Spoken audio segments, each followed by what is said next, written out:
नमस्कार मित्रांनो, मी तुमचा मित्र मनोज सावळे. मित्रांनो, हा वेळ आहे बारामती या ठिकाणी काल रात्री पहाटे मुख्यमंत्री अजितदादा पवार साहेब यांचं बारामतीमध्ये विमान कोसळून निधन झालं आहे आणि त्याच्यासोबत 5 ते 6 जणांचे सहकारी होते त्यांचंही निधन झालं आहे. कारण की आपले लाडके उपमुख्यमंत्री अजितदादा पवार साहेब यांना भावपूर्ण श्रद्धांजली.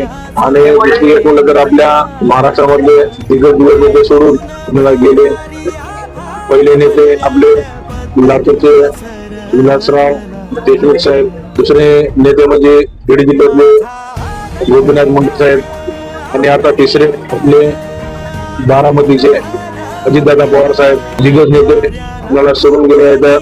तिन्ही नेत्याला सलाम. कारण की त्यांच्यासारखं नेतृत्व कुणाचं नव्हतं आणि यांच्यासारखं काम कोणी करूही शकणार नाही.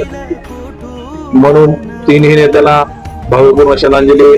जी आपले दुसरे नेते आहेत आपल्या महाराष्ट्रामध्ये त्यांना तुम्ही जे दुसरे नेते आहेत त्यांनाही आमची विनंती आहे की तुम्ही स्वतःची काळजी घ्या, सुरक्षित राहा, सतर्क राहा.